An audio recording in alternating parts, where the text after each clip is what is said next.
Fine. Yeah, Thank you. Thank you. caring for others. Thank you. Thank you. Thank you, everyone. Let us start with what is pro-social behavior. Like some of you rightly pointed out, some of you are a little deviated, like what is pro-social behavior. If you look at it, what is pro-social behavior is nothing but helping behaviors. Or we can also say that the behaviors that benefit other individuals or any group of people, which is what basically we call it as a pro-social behavior. Like our behavior is benefit others, and in simple terms, we can call it as a helping behaviors. They're also pro-social behavior. So there is another form of helping behavior is something called altruism. Altruism is a form of another helping behavior, but the difference is here is the person who is helping, the person's intent is to benefit someone else at some cost to himself or herself. So, for example, when I do the pro-social behavior, like help others, I may not be expecting there could be some benefit for me. But in altruism, we always have, we do help others in order to get something back, or there could be some benefit why I'm doing it. Probably I will help to get kind of some kind of affiliation or some kind of recognition. So when helping behavior becomes so severe and every time we attract, so for example, we see a lot of people do a lot of things for others, like donating books, donating food, donating money, but still they put large vinyls, the flexes that these are the things that we are going to do at the last 1 year. These are the this organization has been done and so. So the ultimately the people who are doing pro-social behavior and altruism also helping others. But here the altruism, the expectation is something that you would be expecting something that there would be there could be some benefit to the person who is also helping. So mostly, if you look at the pro-social behavior, like helping behavior, includes altruistic motivations that there is something for me, but also includes behaviors that may be motivated by selfishness. Why am I doing so much? The donations are helping others. Is that probably I have my own selfish, characteristics or some benefit for me. So this is what basically the pro-social behavior, the difference between pro-social behavior and altruistic behaviors. So there is something called, when we discuss about, academically pro-social behaviors, why people help others and what costs, for them, and what are the drawbacks, or why some people do help, why some people do not do help. There is something called bystander effect, which was basically, done by John Darley and Bob Latin, uh, which is the most celebrated line of research in the area of pro-social behavior. So there is a background for this particular study. Let me explain the background here. In March 1964, in Kew Gardens, New York City, uh, Kitty Genovese, that's the person's name, a female, was stabbed to death in three separate attacks by the same man in three different places near her apartment. One is, I think, car parking lot, another one, entrance of the apartment.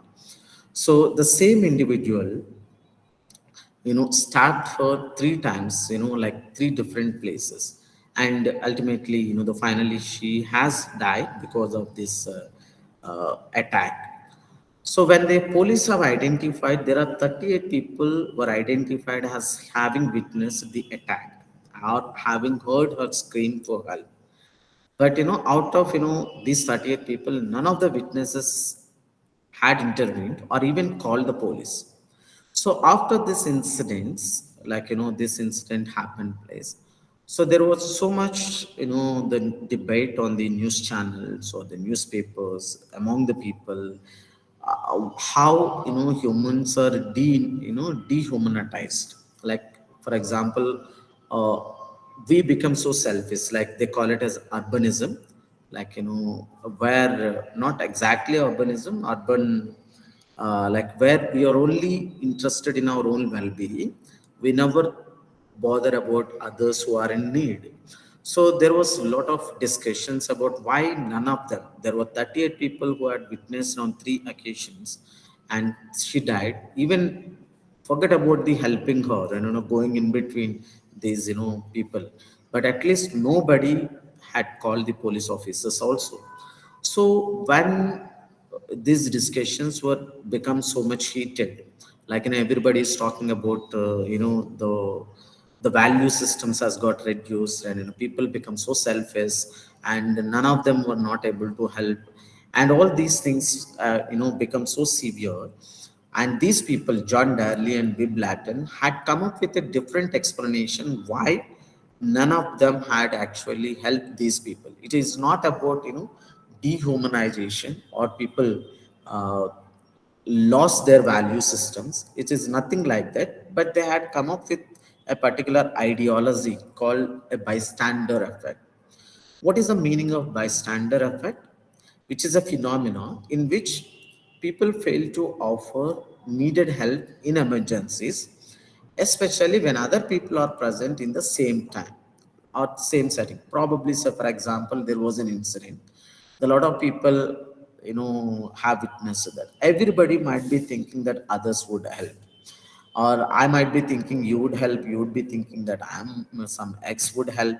At the end, nobody would be helping out, because when there are multiple people present in the same setting. So they had come up with this idea. It is not that the value systems has got reduced or people had become dehumanizations or dehumans, but actually everybody is expecting probably that others would help. So by the time the time passes, nobody is actually helped.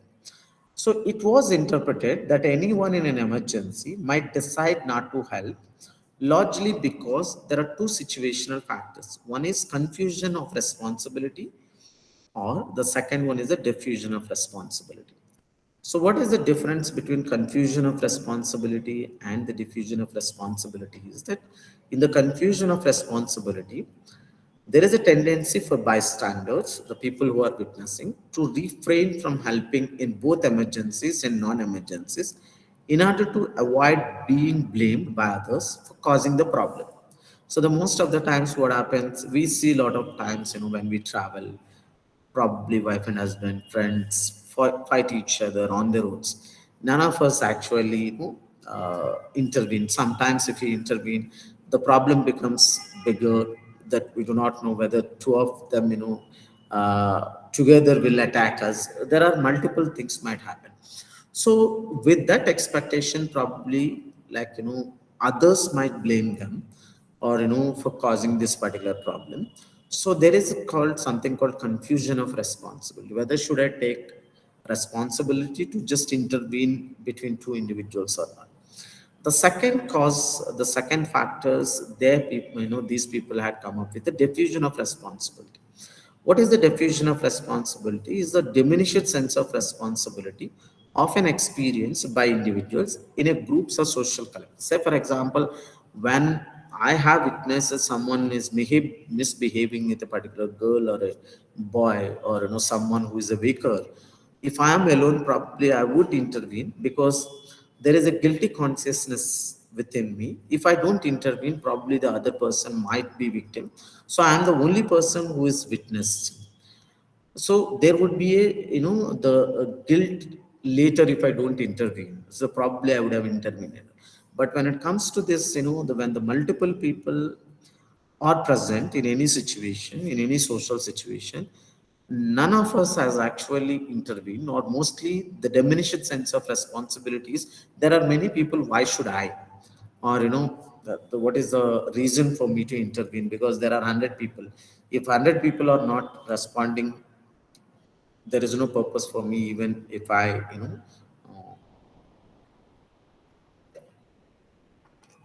respond to a particular situation. This is what they called as the diffusion of responsibility.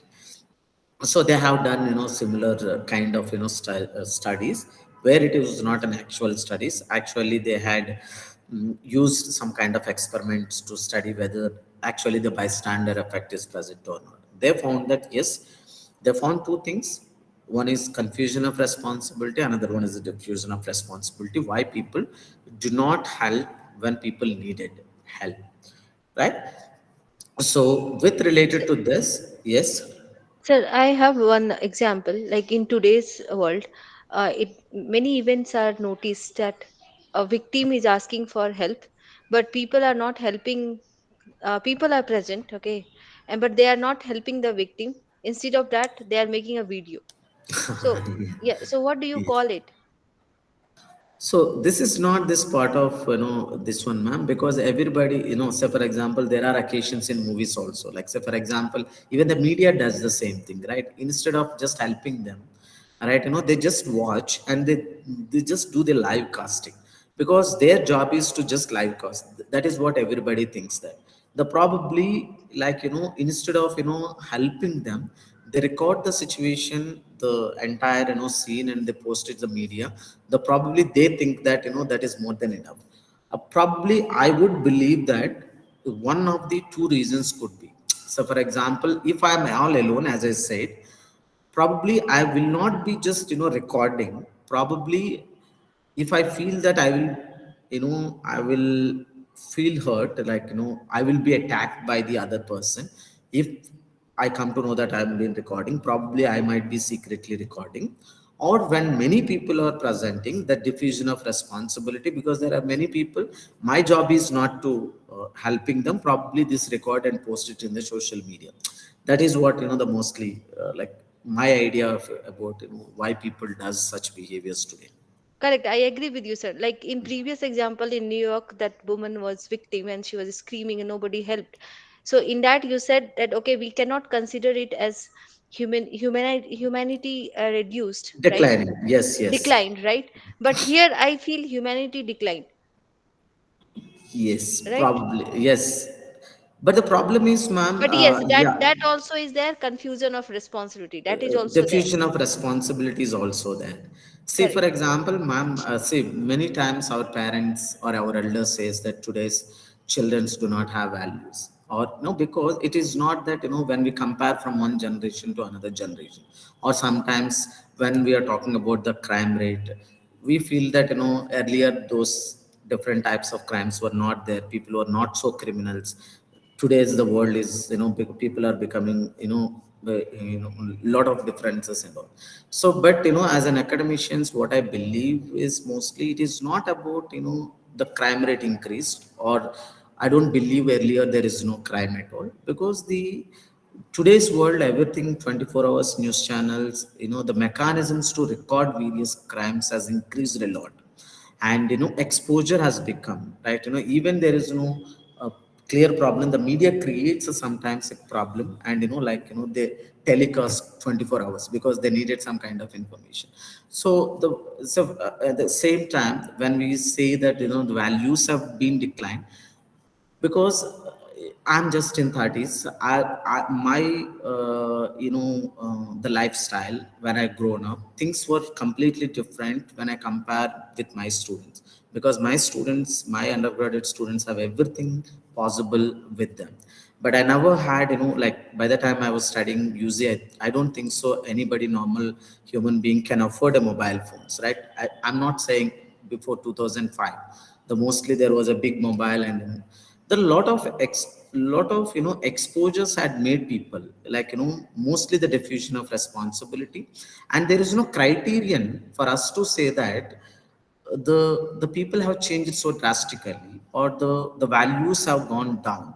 And most of the time today's nobody is teaching, even none of the parents. So for example, elders, I think many elders are there in this class, how do you spend your childhood days? And most of the time grandparents listening stories, real time stories, right? And spending with a lot of people.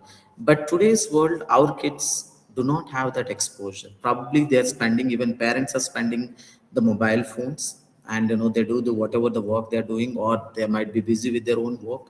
The children are left alone, no bedtime stories probably, or like no interaction with the elders as much as we had some 20 years back and all. Definitely all these things might have influenced it, right? But definitely some extent, you said, I do agree, but we have to had to prove that whether how these human values have decreased. But I certainly agree the diffusion of responsibility, Thank you, sir. right? Yeah, just to mention what I was thinking is there is in I think what we're discussing here is is the attitude behavior relationship when group dynamics is at play more than the morality side of Yes, yes. Why, yeah, what is the purpose for you to help yeah. rather So than morality? even if your attitude is right, when you're in a group your behavior could be different. There is a conflict in your attitude and behavior when group dynamics are at play, and this is Yes, very different from morality or human but behavior. yes, declining human values. Yes, no, absolutely. Thank you. With related to these concepts, pro-social behavior and altruism, we have something called empathy and pro-social behavior.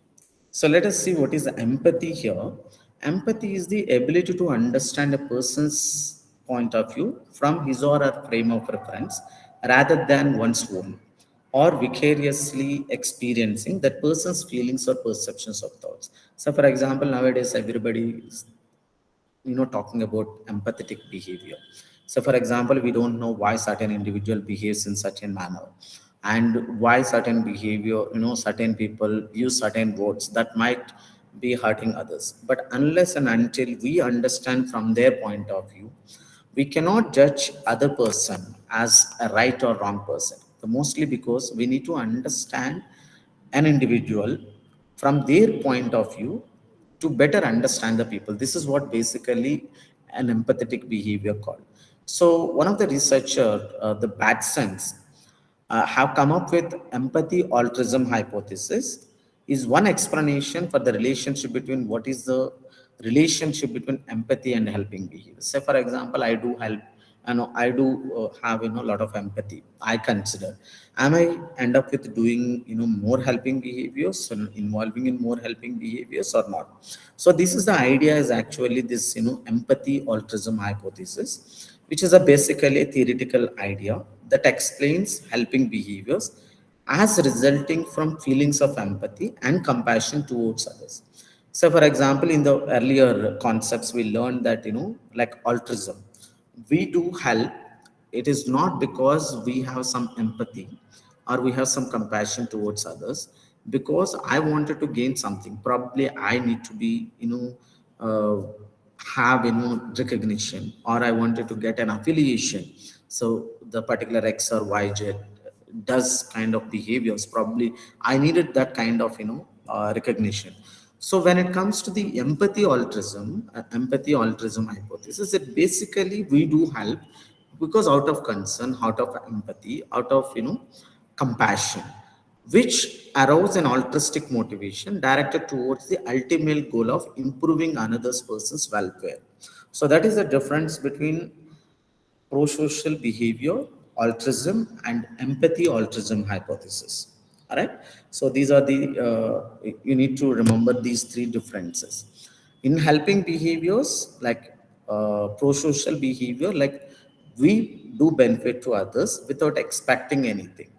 In the altruism, we do help in order to gain some kind of a recognition. Whereas empathy and altruism hypothesis, we do help others out of our own compassion and empathy towards the other people. These are the three, important topics that differentiate among them. Right? Sir, I have doubt. Yes. Sir, would it be okay to say that empathy is a construct? Like, Empathy is a empathy is a construct. Like it's not something that we can prove, but we are just assuming that because of empathy, No, somebody would do empathy things. can be proven through psychological research.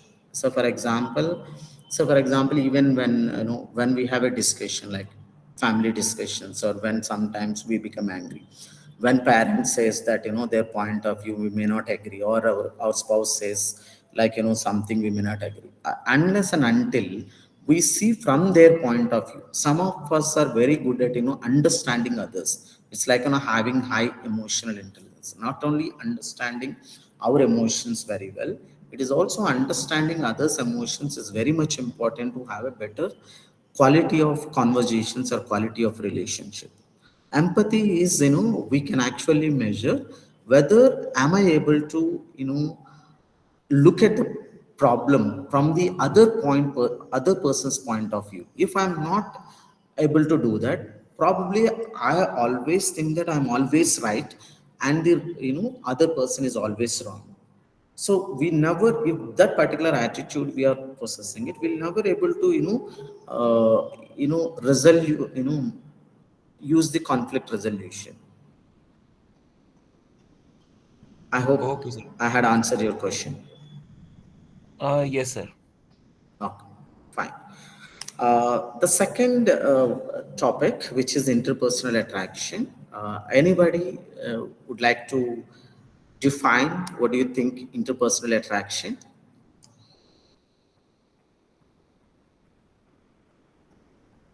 A Sir, it can relationship be any, based on attraction. Relationship based And on attraction. Okay. An sir, it can be attraction. any quality or trait that makes us, attracted to somebody. So what makes you to attract, as an example, Uh, or in general? Yeah. Sir, in relationship, we generally prefer that same kind of qualities we have. If we have, we see like what we have, the same kind of quality we see in other person, and then we feel attracted. Um, it's a bunch of Quality Okay. could factors, Okay. sir. be quality which we feel in some way help us enhances our well-being, could be in the other person. Okay.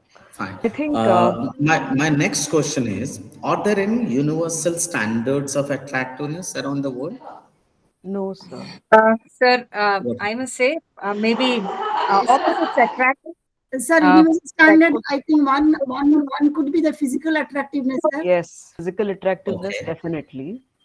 Okay. opposites That is attract each that is other. that is visible. Maybe Yes. some But harmony. these physical Attraction attractiveness, of what we think. my question is, Uh, or maybe do you guys know, do you all think that physical attractiveness, what is physical attractiveness in India? The beauty standards in India may not be the beauty standards from the other culture, other country, right? Yes. Yes, sir. Yes. Sir, I think that opposites attract. So what I don't have, maybe someone else has. Maybe that is universal attraction. Just guessing. Okay. Okay, fine. Can Thank you. I think I'll try I to think answer all the questions through my behavioral, lecture. like certain behaviors are more attractive. Like if someone is very talks very nicely or something like that. Like Okay, talkative, those, good narrator, good storyteller, yes. So right? those are mostly accepted. something When like our Like mindset when our one mindset by one, one by one. match when other say, mindsets match our personalities. sorry, sir. Okay, that's similarity. Okay, fine. Thank you Similarity. all. When we find a common Thank you all point, for your input. Let me continue, then I'll take maybe question and some answers. humanitarian ones like peace, cooperation, co-creation, something like that. Thank you, ma'am. Thank you. Let me finish my lecture. Probably we'll have question and answers once again. So please mute yourself for a couple of minutes, then you can unmute yourself. So let us discuss about the interpersonal attraction. I had come up with really good, on the lecture, which I am thinking, and I have used some real pictures to denote. Though, please, it is just for an understanding as a caution note. It's not that I intend to, disapprove some beauties and all, because to make the lecture more attractive, I had taken few pictures from the internet and from the academic material. So probably I would explain you better how interpersonal attraction is most important concept, right? So if you have any concerns or any doubts, later we can discuss once the this topic lecture is come over. So what is interpersonal attraction is basically the interest in and liking of one individual by another, or the mutual interest and liking between two or more individuals.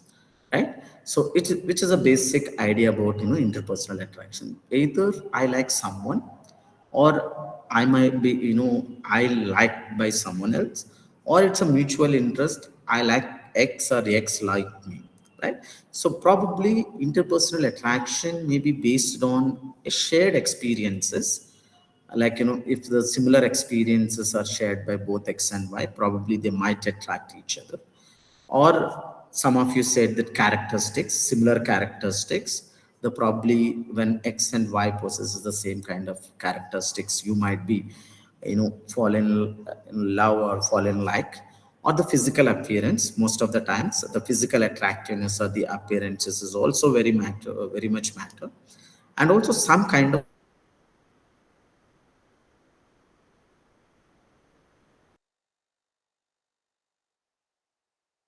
internal motivation or kind of affiliation. So for example, I wanted to be recognized, certain of these characteristics or make us to attract each other.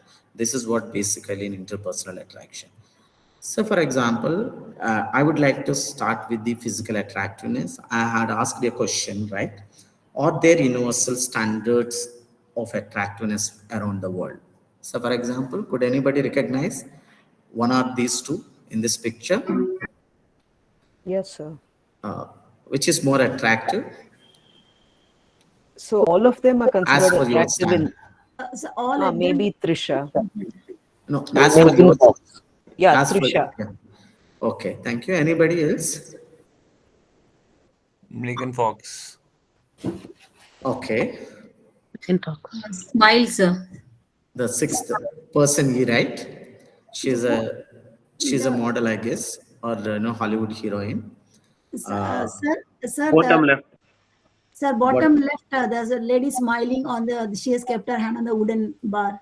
Yes, yes, yes. Why Okay. it's smiling? So, yeah, let me explain the physical attractiveness. I said, a couple of minutes back, what is physical attractiveness standards in India may not be the standard for elsewhere.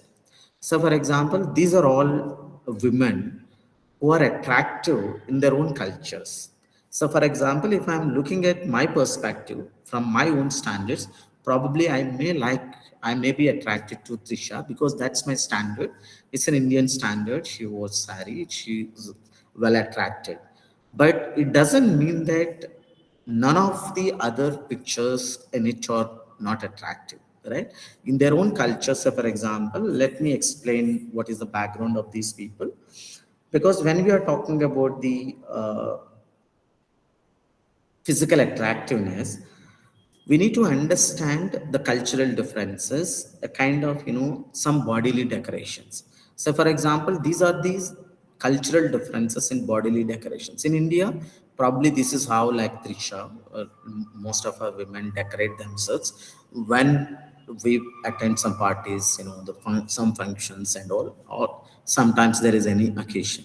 But we don't decorate ourselves. Our Indian women do not decorate like other pictures. Probably like the bottom right side, probably you might some Western formals or Western kind of way of it, but not that the remaining four pictures, because these are very cultural specific. So for example, if you look at these pictures, different ways people have or alter their faces to make themselves more beautiful. If you look at this picture, the first one is like the comes from the Thailand, the picture A, called the cultural group or the tribal community called as Padong. The first one. If you look at this, among the Padang in Thailand, women elongate their necks by several inches by inserting an increasing number of brass rings around their necks. This is how they like if you look at their the first picture, this is how the in that particular community or a tribal community, that's more attractive for women. The probably if a man from Thailand from this tribal community feel that she is more attractive, but probably I think people who are attending this class from this class may not like when you compare with the Trisha or other women in this picture, because this is not your standard, because you never come across this kind of decoration women.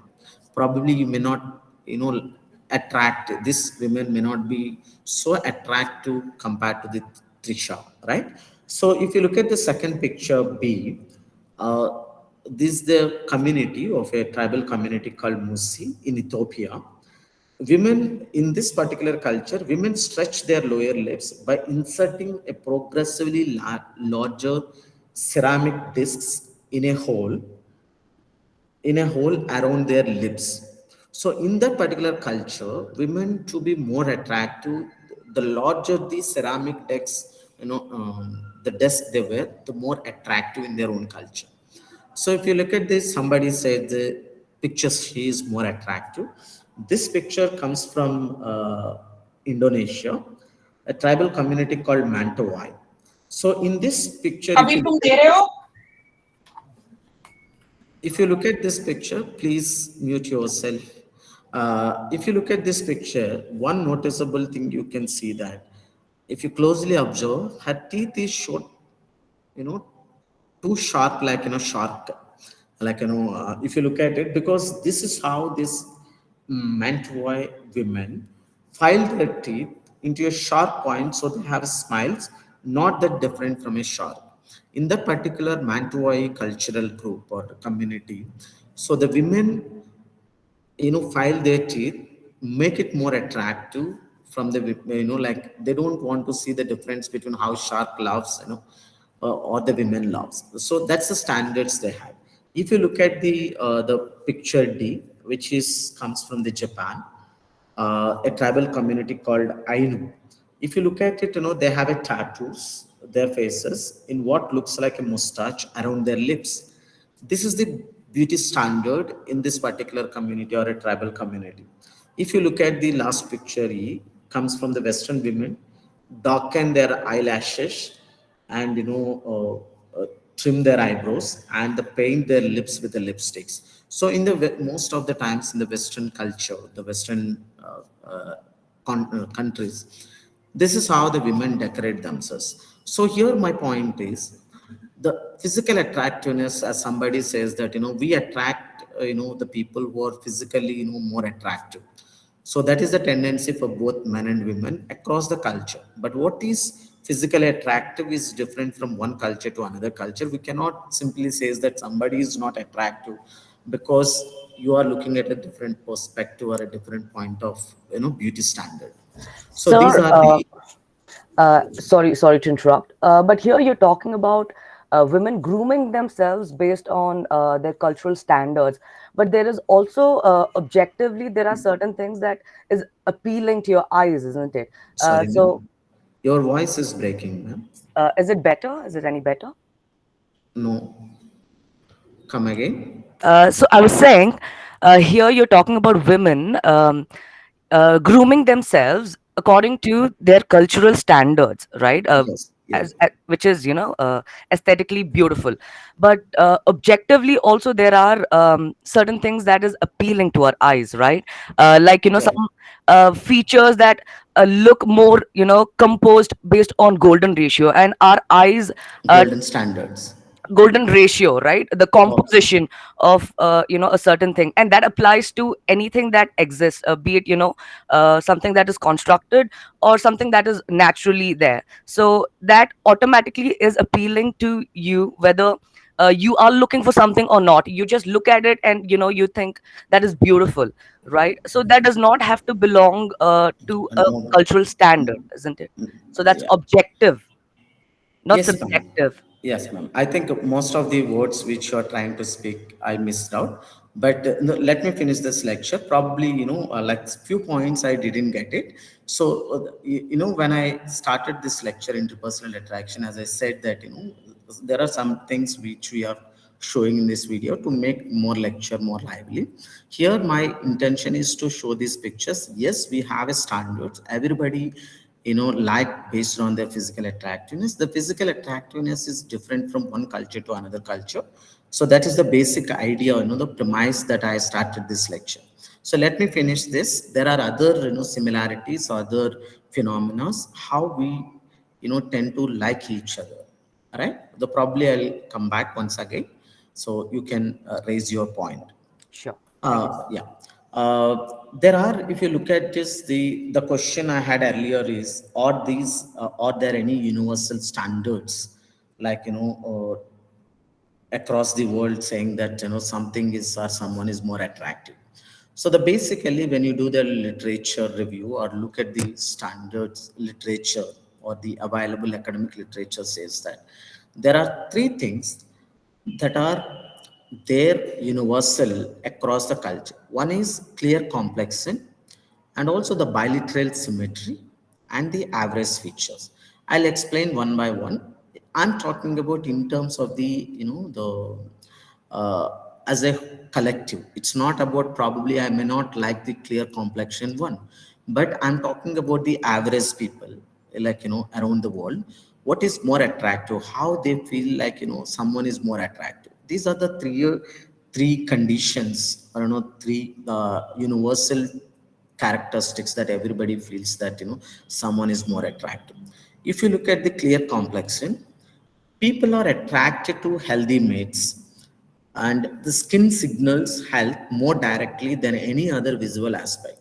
So, for example, if you look at it, a particular skin tone, the skin color, they actually communicate that they're more healthier than other people. Like, that is what it is. Not about the color of the skin. It's not about the black or white, or, or some other different complexions. But basically, if you look at the attractiveness, universally, like, evolutionarily speaking, that, skin, our skin color or skin tone signals what is the health condition of, that particular person. So the cosmetics industry, based on this particular idea of, clear complexion, nowadays the cosmetic industry provides people with ways to make their complexion looks cleaner. So for example, earlier, I do remember, I hope everybody knows that earlier there was an advertisement called Fair and Lovely, right? I think that, that shows a kind of a discrimination towards a particular color. The recently they have, the company was asked to change the product name Fair and Lovely. I forgot the name what they changed. Nowadays there is no Fair and Lovely ad. They have added some more word to make it more Glow and lovely. glow and Glossy. lovely, right? Because the fair and lovely, the word fair shows that there is a discrimination, like, internally or inhibited discrimination against other people. So I'm talking about here, I'm not talking about the discrimination here across the universal. Whatever their standards are, mostly the clear complexion people who had the, excuse me,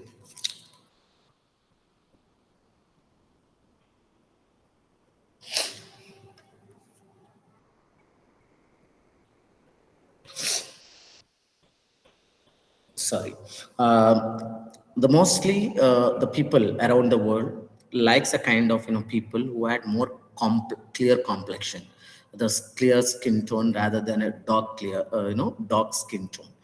Right. So, for example, if you look at it, these are the people across the clear complexion. I think, for me, like, everybody looks handsome or beautiful, right? Because these are the different shades of clear complexion.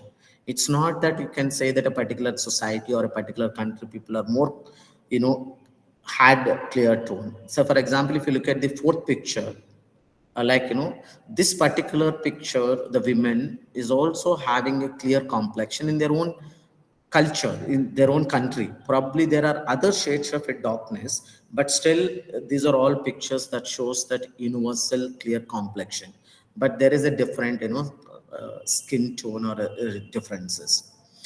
And the second phenomena, which is equally attractive for other people, is the bilateral symmetry. What is bilateral symmetry is, we are more attracted to people whose left sides of their faces and bodies look identical to their right sides, right? So, for example, when you look at any individual, like, the nose or the ears and the, like, the cheeks, everything, similar to left side to the right side. The people who had this kind of, bilateral symmetry, the both the left side and right side has an identical features, those people will be liked more than the unidentical features, with their left side and right side. So the bilateral symmetry is basically evolutionary perspective, which is an indicator of a developmental stability. If, say, for example, if you find someone is having, different, the symmetry level, asymmetry from, your right side to left side, the probably that indicates there are developmental issues. When an organism develops under ideal conditions, its right and left sides will be symmetrical. So, for example, any kind of genetic mutations or any kind of pollution or the stresses encountered in the womb can lead to an asymmetrical development. So, the less symmetrical someone appears, the less attractive he or she is perceived by among everybody. Like, the most of the people look them as, less attractive. So, for example, culturally speaking, like, there is some tribal community in Tanzania called Hassan. The basically because of the genetic mutations or, other stresses in the environmental stresses, this is a particular community. Everybody will have a different asymmetry level in their faces or in their body. One is bigger, either left side is right side is bigger than the your left side or right side in this particular community. I think across the cultures or the countries, the it is very much clear that, the people will be easily identified someone who had, bilateral asymmetry. When you compare with people who had bilateral asymmetry makes people more, less attractive than compared to the bilateral symmetry. Then other the universal phenomena for the interpersonal attraction is average features. The facial features that are close to average in size and the configuration are perceived as more attractive. So, for example, average nose, average lips, average eyes, they're more attractive than compared to the larger nose or the smaller nose. Like people with average size features are less likely to have a genetic abnormalities than people with deviant behaviors. Everything, whatever the standards we are having currently, or the or the present standards is actually has to do something with our, evolutionary perspective or abnormalities within our body. Say, for example, if you look at this, these are the pictures around the world, some of the countries. These are the average features of Chinese women and men, Japanese men and women, South Korean men and women, Danish men and women, German and Italian. So all these pictures, when they did this study, all these average features, men and women, are more attractive when they asked from the opposite sex, right? These are the average features. It's not that, some element in the face is bigger or lesser. So, for example, similarly, I had found few pictures in India, like what is average features look like. Some of you might agree, and some of you may not be agree. If you look at these two women, these are the average features. If you consider all women in India, your I think my left side picture. If you look at these South Indian women, the average features looks like this.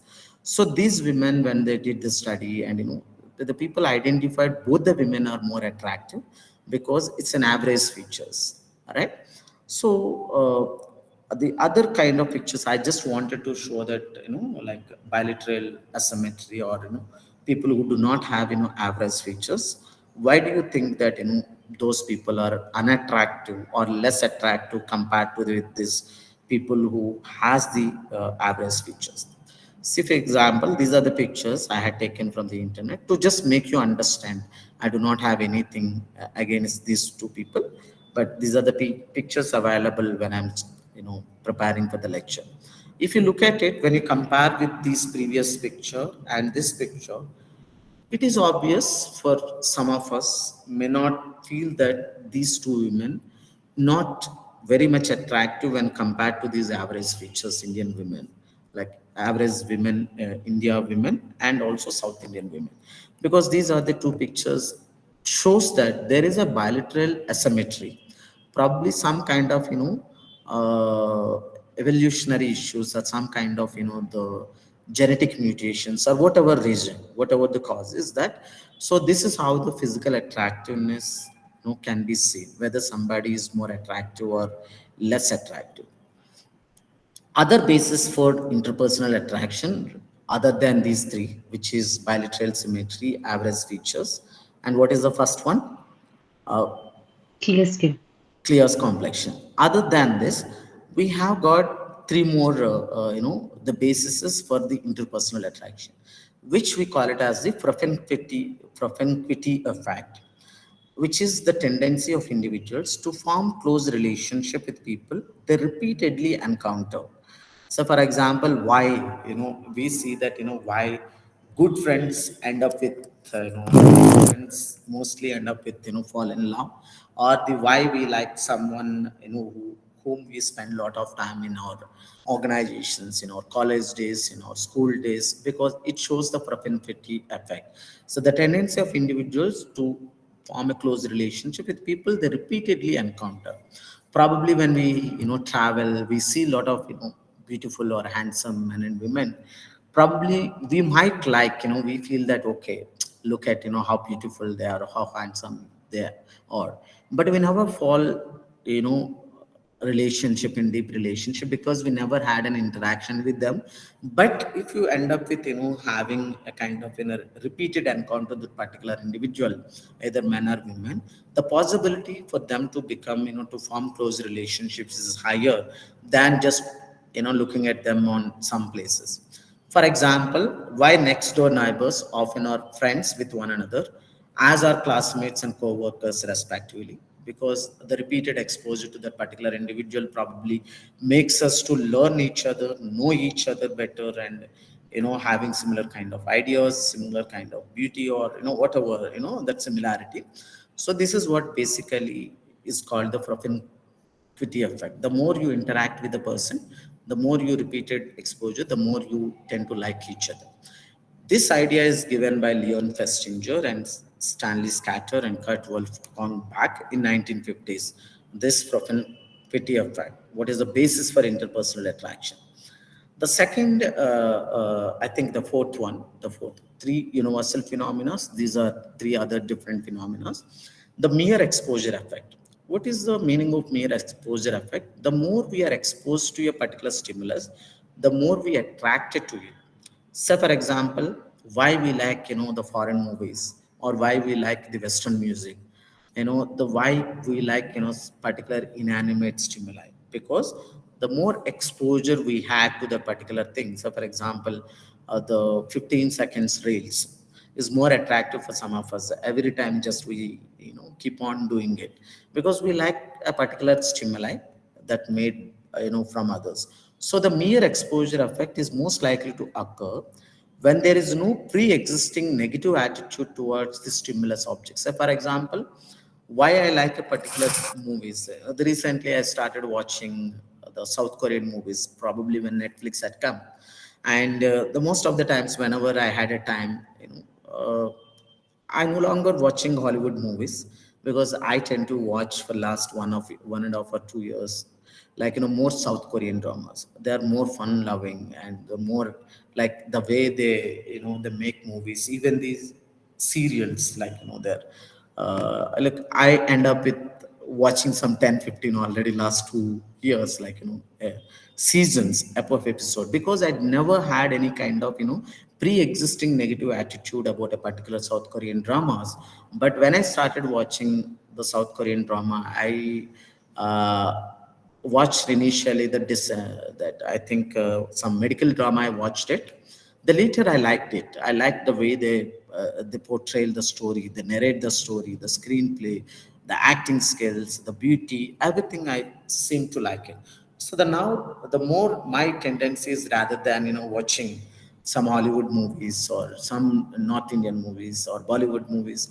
Whenever I had a time, I will usually I had a less time, but whenever I had a less time, in the less time also I just tend to watch this. So this is what the mere exposure effect. So it is basically happens for what is foreign to us, not for what is native to us, which is basically identified by the person called Robert Jazonk, the, interpersonal attraction.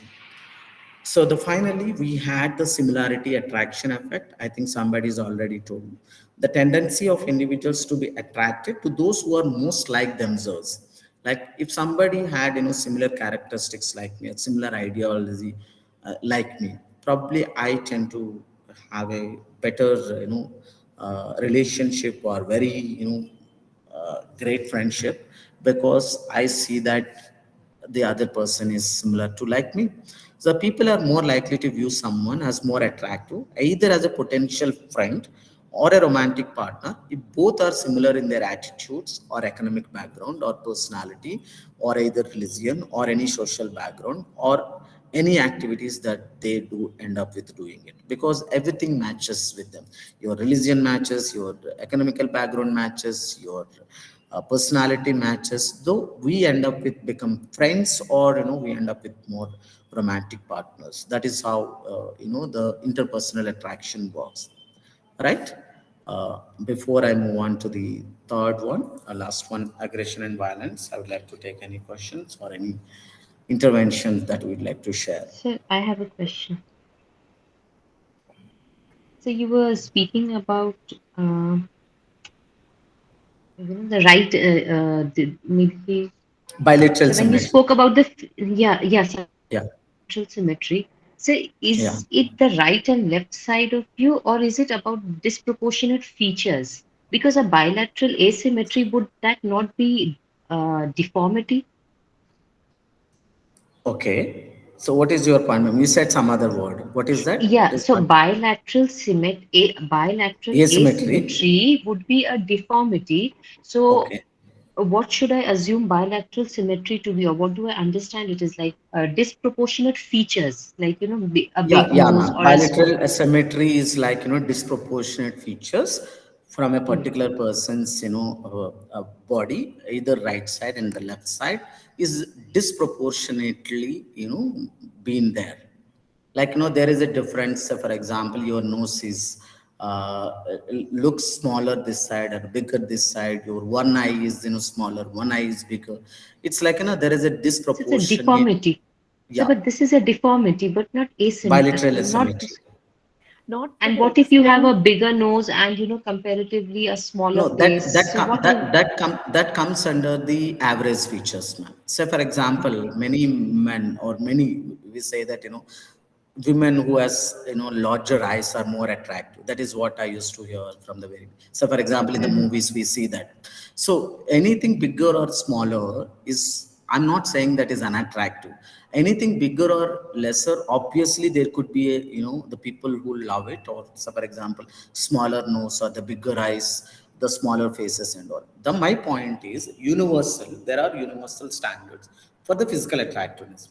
So I'm not saying that the smaller or a bigger is, unattractive, but average features are more attractive when compared to the other, because the if you look at the proportionate of, having higher, the, larger eyes or the larger lips is different. So, for example, if you look at it, some women who are having, larger eyes could be more attractive than someone who has a larger lips, or especially the larger lower lip.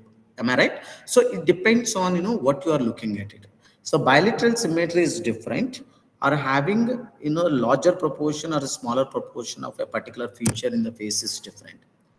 That comes under the average So feature. Yeah. actually, Yeah. what we consider deformity is nothing but disproportionate features only. In Okay. older times, it used to be considered as deformity because we used to think the common features, the average features, is normal, and anything that is not falling under that normal curve is considered as deformity. Yes. Yes. But Yes. in today's parlance, we don't use such words as deformity, and we rather use disproportionate features. Okay. Sir, I have a question. Yes. Now we have learned all these theories. Now what I'm seeing is all these are transcending features, right? Say if I'm analyzing a relationship and say its problems, Sorry, it's ma'am. not You are being analyzing. if No, I'm I doing a missed the real time word. analysis. Okay, if I'm doing a real time analysis of a Okay. relationship, okay, or a social Okay. situation, so I can simply pinpoint that this particular relationship happened because of this particular theory, right? Because all of these features, this clear complexion, bilateral symmetry, this propinquity, exposure, similarity. All these seem to me, it seems that they are all transcending features. Like one will be talking more to the people who are near to them, who are living next to them, who are Yeah, studying yeah, with yeah, them. yeah. In that, they will choose a person who looks better than others, or who looks, good. They will go for a person who's not having some kind of disproportionate features. Uh, Someone who every day they look good because they are fair complexion people, whatever colorful clothes they wear, they look better. So this is how these all these effects are like transcending effects, like one leads to other, the other leads to another. Yes, So ma'am. how do we My use point. that in yeah. My point is that not a single feature is more attractive. As you said, it's a combination of it. As you said, so for example, someone who has a clear complexion, someone who is we meet every day, like our neighbor or classmate, someone who has a similar characteristics, someone who has a similar economic background, someone who is in my religion. So if you see, the more the similarities that matches, someone who belongs to my caste or community. So the problem to get into the longer relationship, the perception of getting into the longer relationships are not the possibilities to get into the longer relationship is very higher than someone who have a kind of a conflicted background. So for example, we see that not everyone fall in love each other, or fall in like each other, may not end up with committed in a long term relationship because they understood the limitations, and probably they have to get separated and all. But if you just say, for example, people who go with the physical attractiveness, as I said, as long as someone perceived she or he is beautiful or handsome, will go. If someone you found, or I found someone is more attractive than you, or someone, probably my tendency to go with another attractive girl. But if my attitude is not just beauty, it's everything, the beauty is today will be there or tomorrow will not be there, right? So probably everybody assumes that before marriage you will be thin, or you will have a thin as an ideal model. People maintain the six pack and eight pack and all. Once you get married, you know that the reality of both men and women. So if someone who go with the thin as an ideal model, like the attractiveness, probably more the more dissatisfied with their own bodies, or dissatisfied with their spouse bodies. So the idea is, I'm talking about the entire class is about what is attractive across universal. What are the theories that says that who is more attractive, or who is less attractive? So any kind of relationship to be solid, or the more successful, the more the features a particular the two individuals have, the more success rate that is what I could say. So while we talk about beauty at or attractive, Attractiveness. we are talking about the conscious, about when we are conscious of this. Now there is, at a subconscious level, even when a baby looks at a person's face, the things like what we discussed, the bilateral symmetry, and the health of the skin. Even babies can do feel attracted to certain kind of faces, so before it is even exposed to the environmental conditioning, which we talked about cultural definitions of beauty. So Yes. these are not even exposed to that. Even before that, there is a universal beauty. The 3 points that Sir was talking about. So that is at a more at a subconscious level. Subconscious level. All the Yes, yes. logic comes later. So even we spoke about bilateral symmetry having to do with distortions. So it's not exactly just problems that are visible. Like for example, if a person's eyebrows, one eyebrow is slightly longer than the other, we don't even recognize that, but our brain subconsciously, and we don't even Yes. know why we feel that face is attractive or not attractive.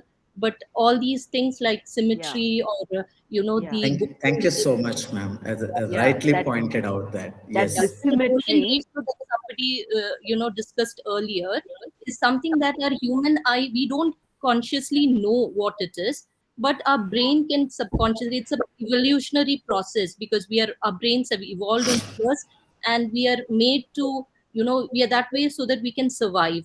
So this is part of our evolving brain that we can support. Evolving brains, and yes, ma'am, In that fact, evolutionary perspective. sir, when you mentioned the asymmetry, it is not to the extent that um, it is a deformity. Exactly. It is not. It is a average normal person, but where the symmetry is not perfect. Those Thank you, minor ma'am. things also become. Sir, I got Thank, my answer. yes. So basically, when I had asked you about these theories being transcending, when you say, when you talk in the end towards that it's the bond of the relationship, like the more number of features, the more number of these theories involved in a Yeah. relationship, the stronger will be the bond and the um, I'm thinking from counseling perspective because as I told you before, a lot Okay. of Yeah. people already meet me and they talk to me in terms of my profession. So that's where I found it very interesting that how some people are able to work out their differences and they're able to stabilize their relationship while some of the relationship falls in spite of love being there. It's not like love is not there, but yet relationship falls. Yes. Yes. Thank you, sir. That was a very Thank good you, explanation. ma'am. Yeah. Thank you. So So, Sir, can I I just go saw ahead the with the? images. So one more question. Sir, I just went through the images of the Hazda Tanzanian tribe that you were speaking about. So, but I couldn't notice any bilateral asymmetry. Ma'am, I think I have one textbook. Probably I'll share with it. So this is from. Yes, so that is Uh, something that those spaces are beautiful. have you gone through? Have you checked in internet, ma'am? The probably I Yes, sir, I will. just checked the image, but I could not spot any bilateral asymmetry that you This spoke is about. there is a chapter I think like you are talking about two different aspects here. One was talking about the beauty standard of each community based on their traditions and culture, and another We can is just have a look at what sir is showing right now. see, about I the have, I have universal. referencing a book called, in this particular chapter, Interpersonal Attraction and Close Relationships. So in that, they specifically mentioned about this Hasda, right? Probably, if time permits, I will look into it more and I'll try to answer, ma'am. Right? Sure, Why sir. they Thank you. mentioned this Hasda? Yeah, Because why have they actually mentioned? So it can be a good way to understand what are they actually pointing out. Yeah, yes. because Right? this particular thing, whatever you spoke about right now, has not been covered in the IGNOU syllabus. That is why. No, I have added more to Yeah, that. I yeah, have added more to that because see, certain topics are very well covered in IGNOU material. Some are yeah. just touched it. Huh. Some are actually, so for example, aggression and violence theories. They had given more theories, but when I, as a psychologist professor, being in last 15 years in the field, as a student from masters and undergraduate, those theories are not actually belongs to aggression and violence, but they Okay. somehow somebody mentioned it there kindly. So here, as I told you, I think in the beginning of the class, somewhere I'm covering more for certain topics. Certain topics, I'm just what is more important, right? Okay. Right. I hope somebody sent me an email. I couldn't send you books. I'll share those books, the standard social psychology textbooks. People who are interested, just to learn more about the social psychology, you are welcome to go through it, all those. Otherwise, for the sake of examination, stick to the IGNOU material. Right? Sure, sir. Yeah. Sir, please share the slides, sir, for understanding. Which one, ma'am? The previous one? No, all these slides, sir. No, she Yes, sure. says send it to I'll us. share with Hama Malini ma'am. So Malini ma'am will share all those things, right? Okay. Right. Okay. Sir, can we take a Today break this now? today this block two will be over. So at the end of the session, I will share the block. So okay, how much time you wanted a break? 10 or 5 minutes? 5 minutes. 5 minutes. 5 minutes. 5 minutes is fine. I had a question. 12:10, 12:15, you can come back, right? The people who Yeah. wanted to take Okay. break, Emma, ma'am, the meanwhile, I'll engage the people who had doubts. Yes, somebody sir, is go trying to ahead. enter the session, Yeah. Hema, ma'am. Can you please let her in? So my question is that we talked about a mere exposure effect. Can we say Yes, that this could be a reason why arranged marriages work? Could it be? could be. Yes, sir. Because initially when we go for a love arranged marriage, probably we don't, see love in that because arranged marriage. But once we started spending with the person, we tend to love each other very much.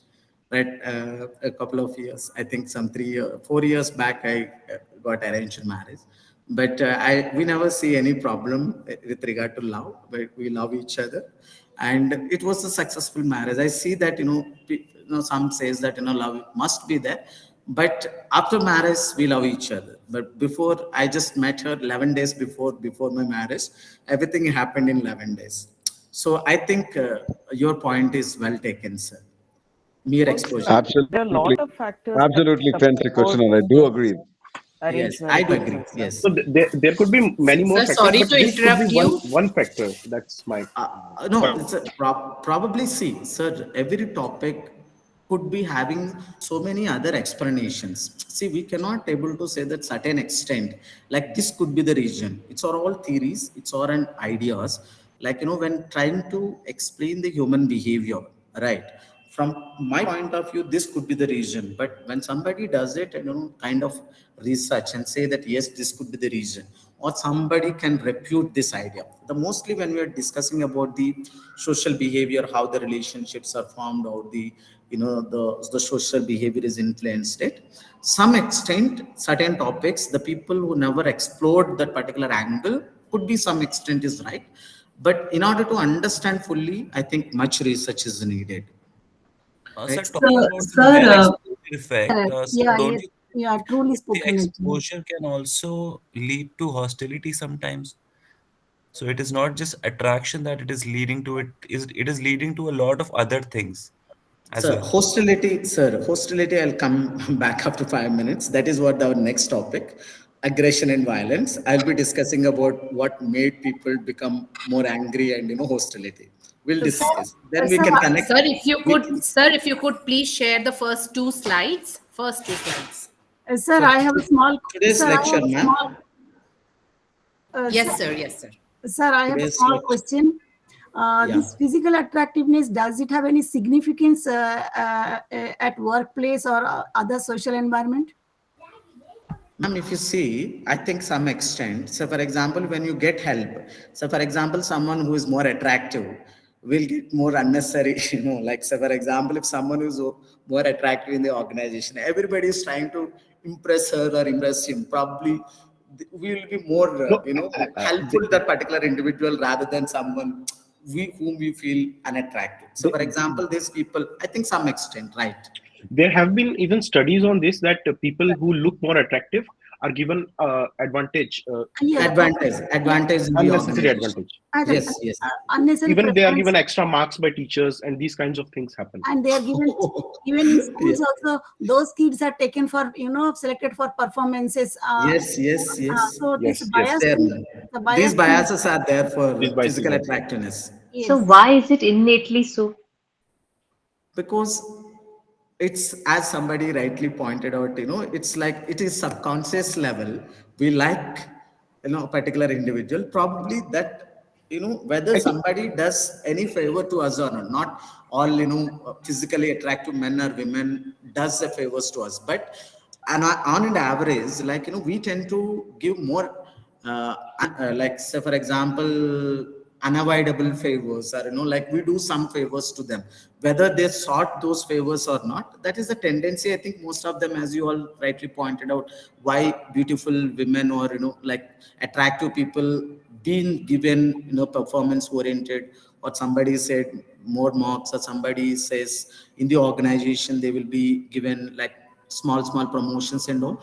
But I don't know, ma'am, what exactly makes people to do that, but the tendency So, is Sir, there. could it not be our collective consciousness through the stories we've read, through the constant exposure to stimulus around us across global? Now there is no universal, it's a universal culture. So I believe it's at the back of our mind and we are believing it.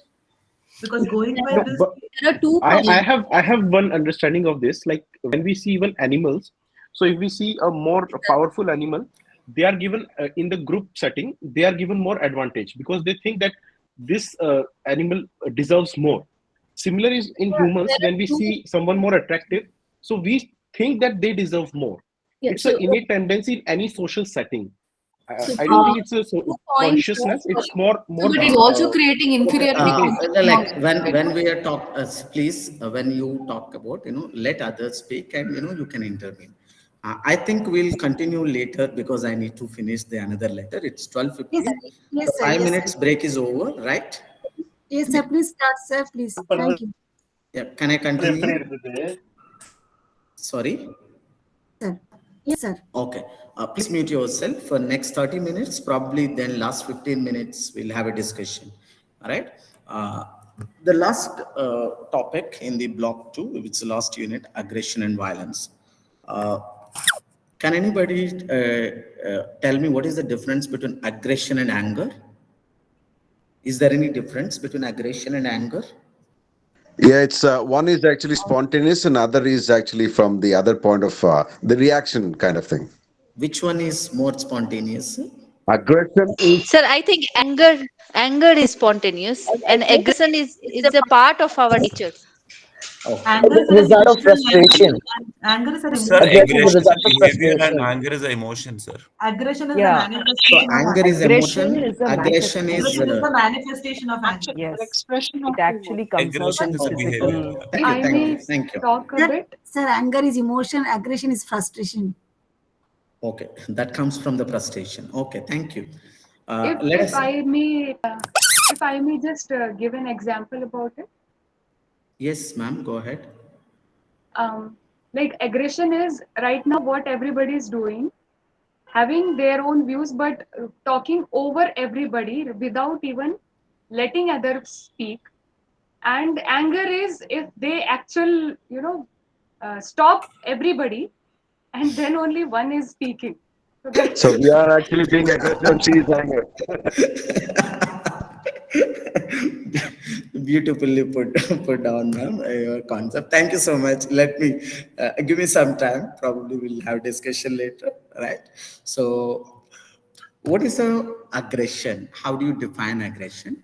Aggression is a behavior aimed at harming others, either physically or psychologically. It can be distinguished from anger. That's the reason I ask, is there any difference between anger and aggression? Anger is oriented at overcoming the target, but not necessarily through harm or destruction. Say for example, I'm angry on someone. The probably my intention is not to harm either physically or psychologically. My intention is to overcome that particular target. So for example, as you rightly said, if I'm, everybody is come and like some people get frustrated or become angry, why other people are not letting other one, probably one person becomes so angry and shout at us and say that they wanted to overcome us, they overcome the situation. That is what basically anger. So if you look at the different, look at the textbook or various material, there are different types of aggression as been mentioned in the academic literature. So for example, it is mentioned as instrumental versus hostile aggression. Remember, aggression is not a spontaneous, right? Aggression is we aimed at harming others, like either physically or psychologically. So what is the difference between hostile aggression and instrumental aggression? Is hostile aggression when behavior is purposefully performed with the primary goal of intentional injury or distraction. We call that as a hostile aggression. So for example, I'm angry with someone, or like not angry and aggressive about particular situation, or I feel that I was being intimidated. Probably I do engage the behavior purposefully to just my primary goal is to do any kind of intentional harm. That is what the hostile aggression. When it comes to the instrumental aggression, which involves an action carried out principally to achieve another goal, such as acquiring a desired resource. Say, for example, in instrumental aggression, it's not that you wanted to harm the other person, but you wanted to acquire a desired resource. Say, for example, if you wanted to get something, then you show an instrumental aggression because you wanted an instrument, you wanted a desired resource, then you show certain actions. Once you get that, whatever the desired resources, your aggression will go down. So probably it doesn't involve any kind of harming the other person. As long as you acquire whatever you needed, that ends with the instrumental aggression. Then another classification which was mentioned is proactive aggression and the reactive aggression. What is the difference between proactive aggression and reactive aggression? Proactive is a forceful statement or insistence on one's beliefs, claims, or rights on, like, for example, in sports we see this proactive aggression. Someone who is watching cricket, you see that there are two individuals in cricket team in more aggressive. As per my experience, one I have seen this Saurav Ganguly is always more proactively aggressive. It doesn't mean that he wanted to harm the other person, but because he talks about, he shows his beliefs. And Virat Kohli, like, so for example, if you look at the people who watch Dhoni captaincy and Virat Kohli captaincy, so for example, one is very cool and another one is more overtly, shows the, feelings, or aggressive. So here they fight for their rights, they fight for their claims with so much aggression, right?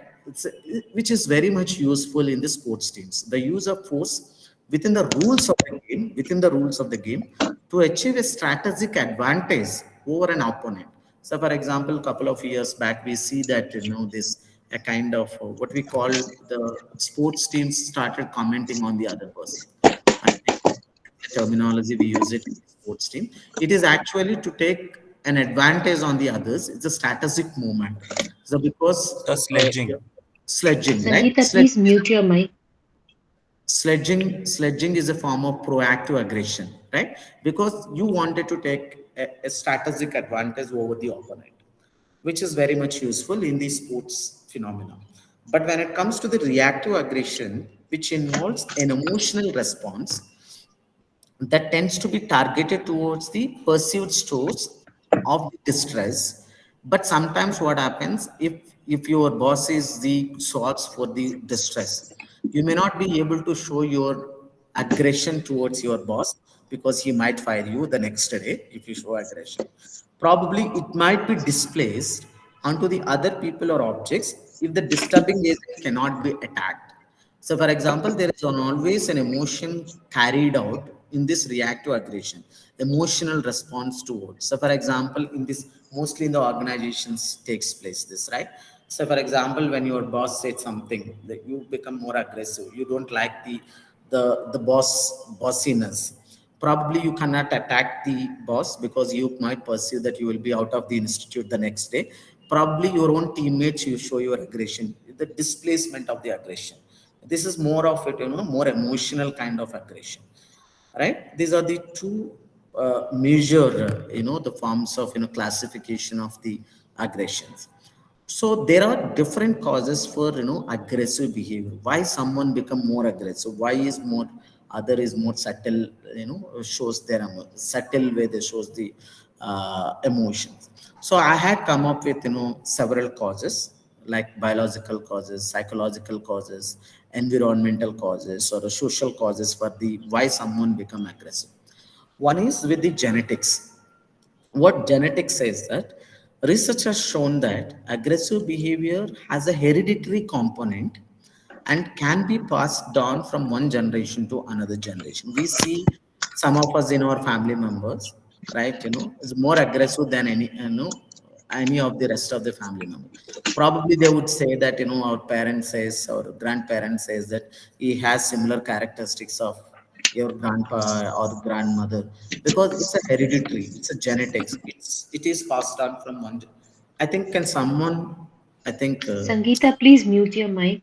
Mute yourself. I think it disturbing. You're changing the book, I guess, looking here and there. Thank you. Uh, it is important to note that genetics do not solely determine one's behavior, because it has to be with coupled with other factors also. But aggression has some form of, genetics or hereditary factors. And also hormonal imbalance such as those seen in testosterone can contribute to aggressive behavior. because we see that why during adolescence the people are more aggressive, especially men, even some extent women also more aggressive, because they are more rebellious during those, every small thing they have become more frustrated. It is because of this segregation of or imbalance of a particular hormone imbalances. The mostly for aggressive behavior, the why men are more aggressive when compared to the women is, high segregation of testosterone in males during their particular period of adolescence, the late adolescence and all. And also other biological causes for the aggressive behavior is brain structure. The brain structure and functioning can also play a role in aggressive behavior, especially abnormalities in the brain structure, such as, the lower amount of amygdala or the larger amount of the amygdala, the size of the amygdala in our brain, or the frontal lobe functions. Any damage to the our frontal lobe or any accident to our frontal lobe actually make people more aggressive. There are n number of case studies in the world in the field of psychology, like in the real cases, after removing a particular, brain part, the people become more aggressive. Or there is, when Phineas Gage, that is the standard psychological, person, when there was a rod went inside through his skull, his frontal lobe got damaged. That, then his behavior is completely changed. So these are the certain biological causes, even serotonin neurotransmitter. These are the few things, it is part of our biology that, amount, that account for certain amount of aggressive behavior within all of us, right? So other than the biological causes of behavior, we also have a psychological causes of aggressive behavior. The mostly I could say that, childhood experiences or trauma, or, kind of social learning. So for example, childhood experiences, any kind of, negative behaviors or negative experiences as a child, probably when a child had a neglected parents, or, the parents who always physically abuse, or, the situations where, the child is being sexually abused or emotionally abused, or, any traumatic events or losing of their beloved one during the childhood, and raised by the, the close family members, certain, toxic extended family members. So all those things has actually make people become more frustrated. And, it's all, the adverse childhood experiences or the trauma as a child can also cause a particular individual become more aggressive, right?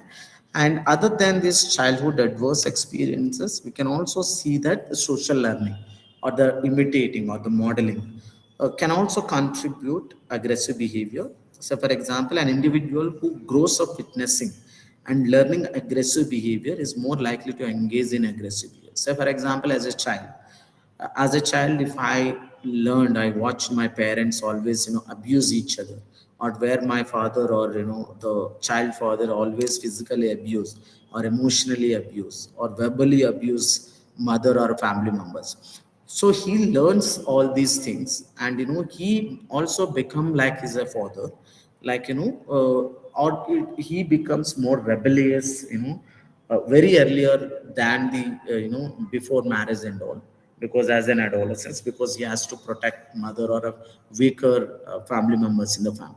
So the most of the times what happen, if we witness any kind of, aggressive behavior as a child, as, in the environment, we also tend to become more aggressive, because that's a tendency, because we all learn things from our own parent, like parental figures or the agents of socialization, right?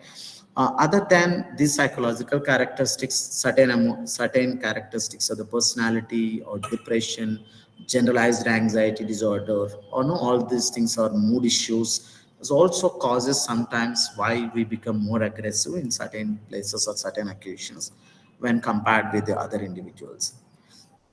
So we also have environmental causes of aggressive behavior, or the socio-structural or socio-cultural.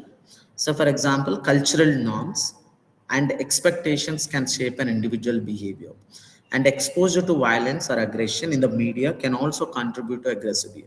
So, for example, certain times, like I teach undergraduate students at my institution.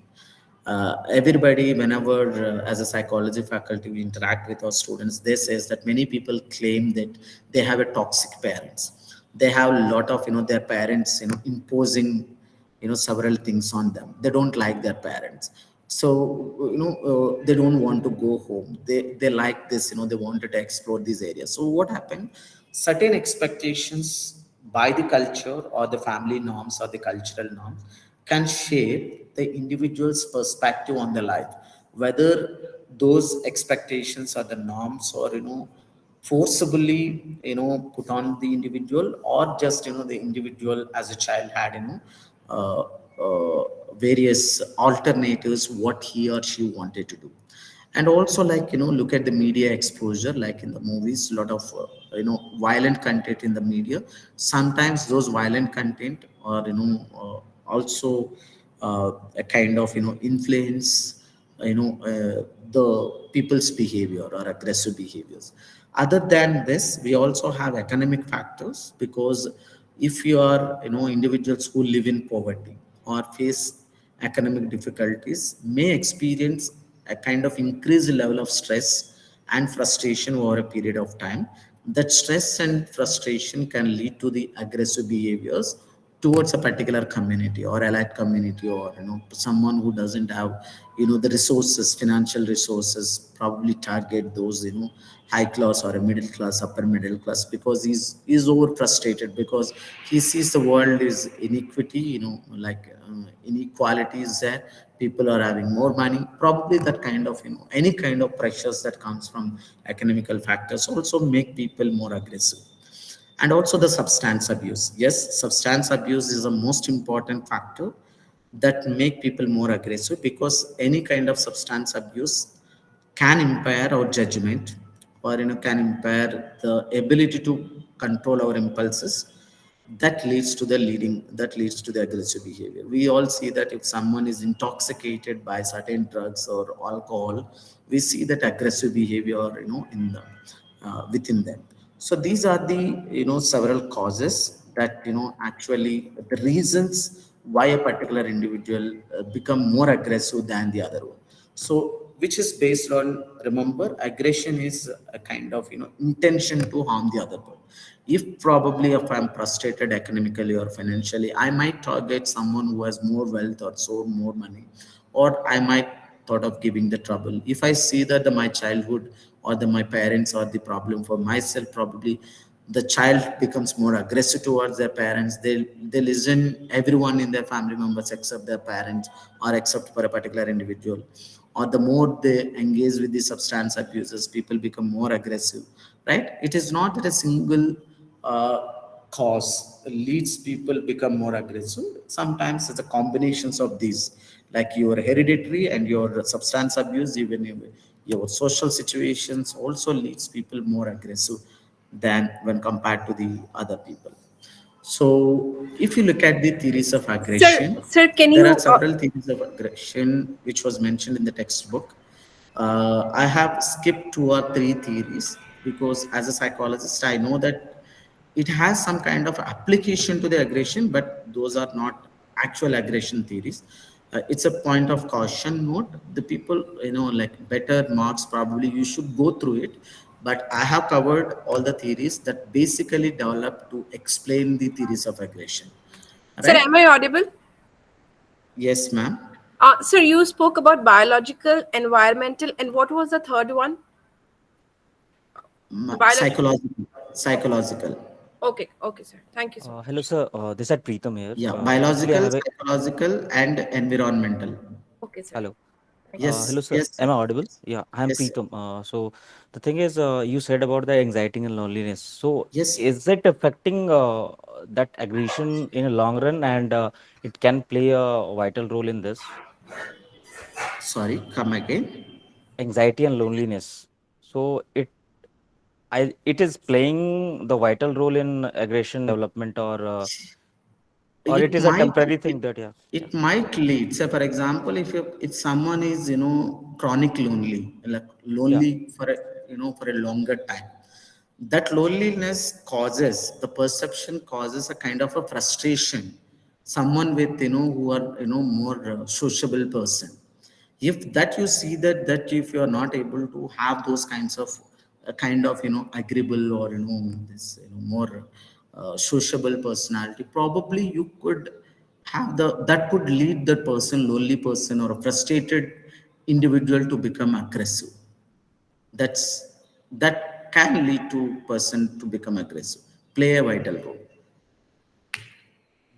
And can you So, explain a little bit about substance abuse? Yeah, it See, will be substance abuse, for example, like someone who consume alcohol, more alcohol, right? So, for example, if you take limited alcohol, probably that give a different experiences. So, for example, when you are angry, you had a fight with your boss, or you had a fight with your spouse at home, or someone neighbor to that particular individual. Actually, in that emotion, if you go on have more and more drinks, probably that substances abuses, whether alcohol or any kind of intoxications, that actually trigger your emotions more intense, with lot of intention. So that create a kind of a problem, like any kind of substance abuse, because these substances work on our frontal lobe, because frontal lobe is responsible for our executive function, like the way we control our impulses. Sometimes we become very angry, some of us control our anger, some of us impulsively like react to it. The moment when you impulsively react to it, the tendency you become, you will be in trouble. So for example, you are at bar or you are at a public places, somebody has picked a fight with you, like if you have a, if you are not toxicated, or if you hadn't taken any substances, probably you would understand the situation, probably control your impulses. So even if you wanted to become angry, you see the situation because everything under your control. But what happens if somebody is intoxicated, been abusing drugs or any alcohol, probably he may not have that same control the person who did not have any kind of substances abuse. That actually lower your judgment of the situation, or the capacity to control your impulses becomes a problem. So that individual might react impulsively, like like physically abuse or verbally abuse. That becomes a bigger problem later, right? That is how substances is actually trigger an individual to become more aggressive or lost our sense of understanding. So, sir, Thank this thank you, this sir. will not include Yes. substance abuses, like if someone is binge eating and like having a lot. Binge eating Yeah. is not a substance abuse, right, sir? Okay. Binge So that eating will is not substance. come under this category, right? No. Binge eating do not have any correlation with aggression. so have you covered any theory of aggression as mentioned No, in ma'am. the book, like psychodynamic theory and all that? No, I'm going to cover, ma'am. The next topic Okay, is the thanks. theories only. Sure. All right? Yeah. So the theories of aggression, which is the most important theory in the theory to understand the aggression, is frustration aggression hypothesis, which was proposed by 1939, I think after Sigmund Freud's general aggression model, like not the general model. It's the idea of why certain individuals become aggressive. In 1939, John Dulac and his colleagues had come up with this idea of frustration aggression hypothesis. According to them, frustration always produces an aggressive urge. So for example, as somebody said, when I'm lonely, I become more frustrated. If I'm not able to get a particular resource, I'm more frustrated. Like, so this frustration produces a kind of urge to me for becoming an aggressive person. So this aggression is always a result of any prior frustration. So according to these theories, person cannot become aggressive unless he had frustrations over a period of time. So whatever the frustrations that we are carrying out, that all of a sudden it, it explode like anything. So the person will become more aggressive. So another prominent, proponent of this particular, frustration aggression hypothesis, later noted that frustration can lead to several kinds of actions, but maintain that the urge to aggression will become more dominant as this kind of, frustration continues, right? So probably when we are frustrated, before we become more aggressive, there are several kinds of actions that we show, through our behavior. It is well maintained, like, the frustrations, but these frustrations become more, that continues, the frustrations become continuous and grows bigger, then, the people will explode, that individual will explode and, become more and more aggressive. This is what basically how the frustration leads to the aggression, which we call it as a frustration aggression hypothesis. Sir, can you please define a frustration? Frustration is something. Any help from the class? Unpleasant feeling of unpleasantness continuously. Helplessness to Helplessness, to do being something. annoyed. You want to do something, but you are not able to do, let's say. Not Yes. able Yeah, to do it's what you a feeling wanted. of helplessness to achieve something. Yeah, yeah. The feeling of helplessness, yeah. Despair. Annoyance, A gradual buildup of anger exasperation. feelings within. Let me give you another, that, like, definition. Like frustration is basically the impulses, or, farting impulses, or actions that prevents individuals from obtaining something they have been led to expect based on the frustration. So, for example, you have been expecting something. So, for example, you have been expecting a salary hike every year. For last 3 years, there is no hike, but, your boss gives lot of work, lot of tasks. Every time you finishes the task, you expect some hike salary, but you have something to expect, but these expectations are not met every time. You become more frustrated. So these these frustrations, these, unaccountable, what you say, the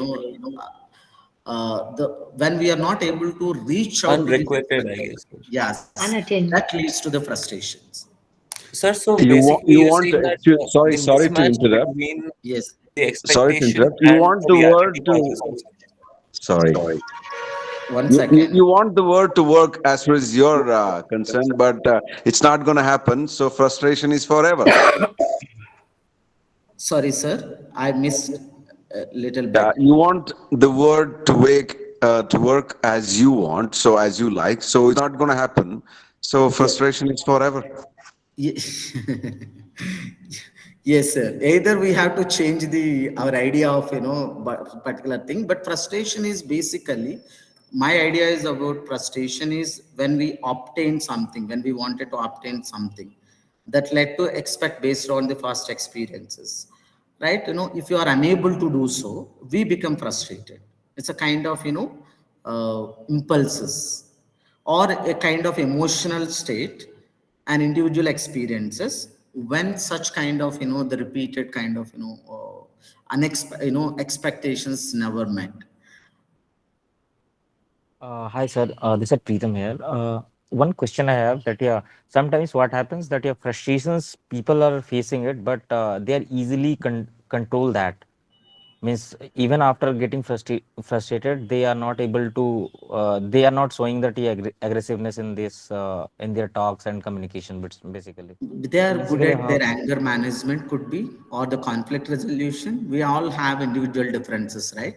Because someone who has more work based on their impulses will not be able to control, but someone who had more self-regulation skills or self-control skills, they're more at, it's not that other people do not feel frustrated, but they know how to control their anger, how to control their frustration or emotional state.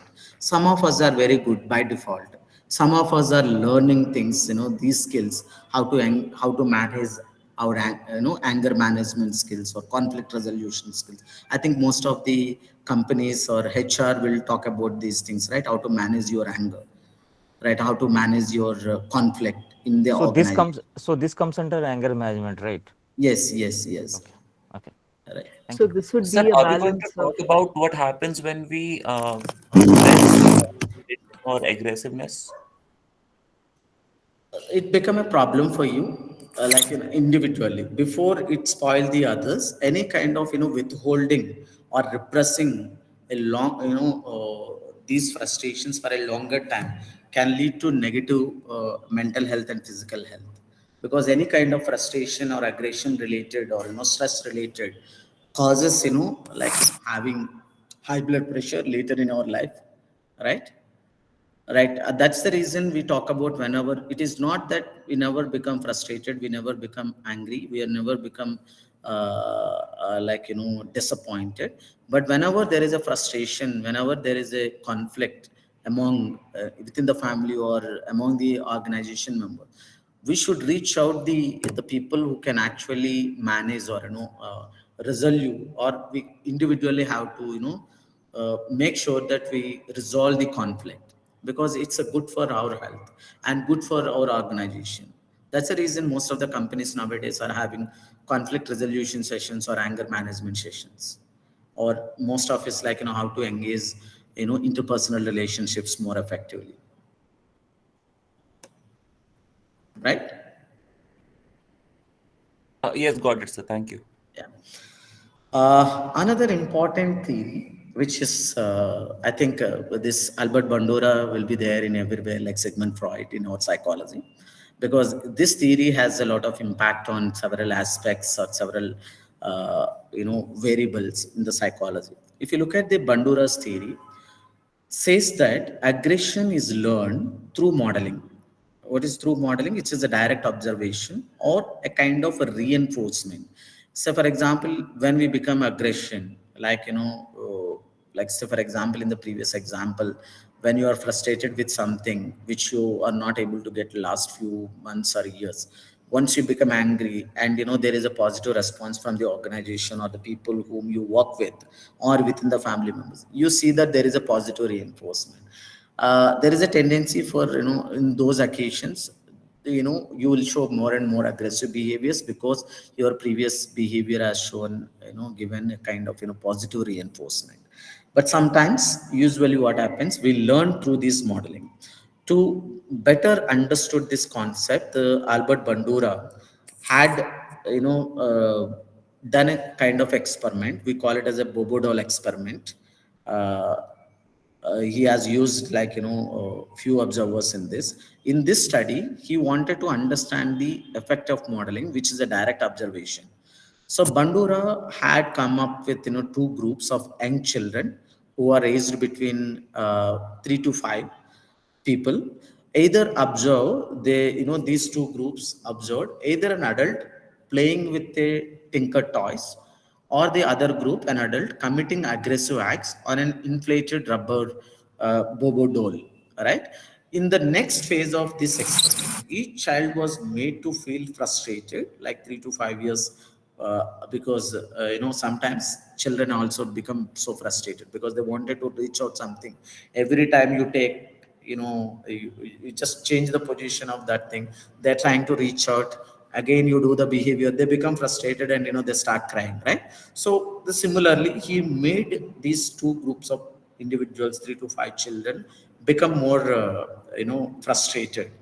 So, and they left them alone. They left them alone in the room full of toys, including the rubber doll. So remember, they had observed, like, an individual in earlier one group committing an aggressive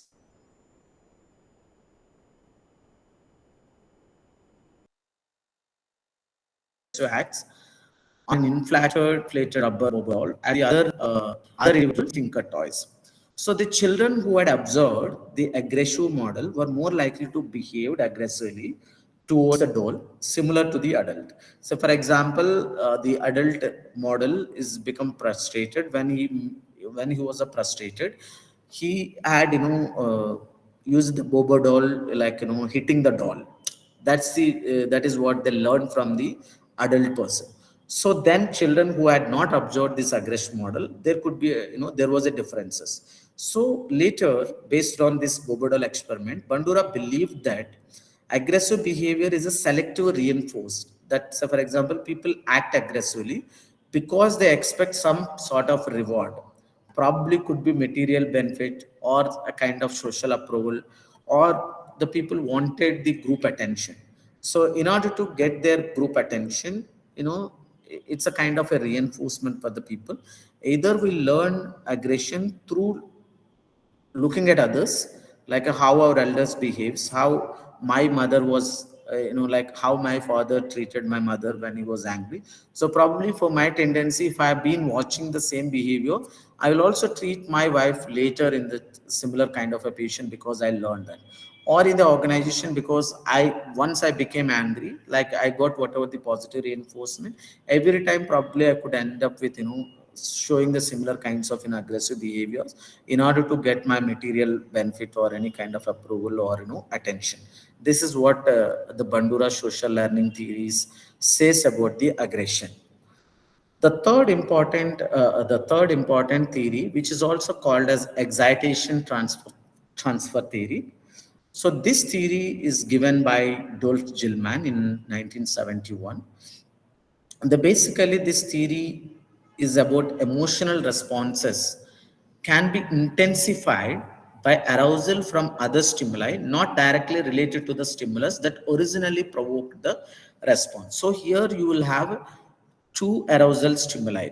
So for example, you might be frustrated with something, with some kind of, for some reason, but not directly to the stimuli with the current situation, but still you are in frustration mode.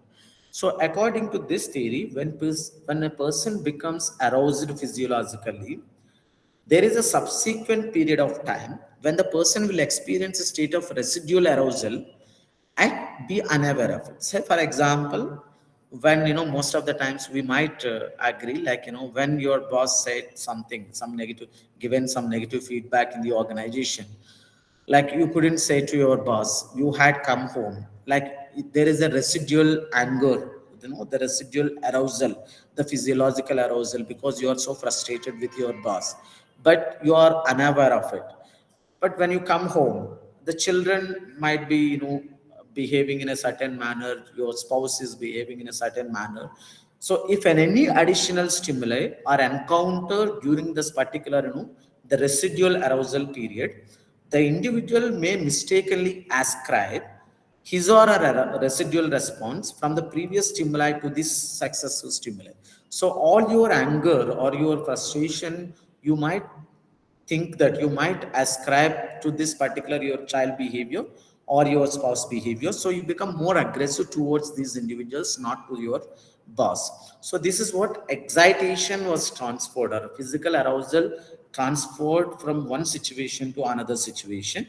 Act we are unaware of it, but we ascribe our frustrations or aggression, like the reasons to become aggressive to this present situation than to the previous situation. This is what this excitation transfer theory basically talks about, the aggression. And the last one, I think, according to my lecture, the last model, not according to your other, model, there are two, three theories I haven't covered. One is general aggression model. The final one is general aggression model. With GAM is a comprehensive theory that provides a framework for understanding and predicting aggressive behavior, which is a more comprehensive theory. So you will be able to understand why certain individual is more aggressive, or you can also predict whether someone will be becoming aggressive in the near future. So this idea of general aggression model was developed by Anderson and Dell in 2000. It basically describes the factors that can influence the likelihood of an individual engaging in aggressive behavior. If you see these factors are available or are there, you might expect, you might predict that individual will become aggressive in near future. So in near future, in the sense, probably in the next half an hour or 1 hour, or Sometimes we know that mood of our spouse, right? If he is already frustrated, we don't argue with them, because we know that they need some time to come back to the normal state of physiological arousal. So when these factors are there, like the four main components are there for us to predict the aggression. One is the inputs, cognitive processes, and the outputs and the outcomes. If you know that these components are there in that particular situation, probably we can understand why someone would become aggression, or whether somebody would become aggressive or not. So if you look at these, definitions of these inputs, refers to the factors that may increase or decrease the likelihood of aggressive behaviors. So these factors include either our individual differences, such as our personality traits, or the situations or social norms, and environmental factors, such as the availability of any weapon when we become angry, when we are frustrated. So for example, when in the previous example, when somebody is frustrated, made us frustrated, but still we are not aware of, if some situation comes immediately. So when there are more inputs, like kind of personality characteristics, situations are actually provoking us to become more angry or more aggressive, or even environment is more proactively helping us to become more aggressive. If you see that any kind of inputs are there, we see that whether we become aggressive or not. If these inputs are not there, the tendency for people to become aggressive will not be there.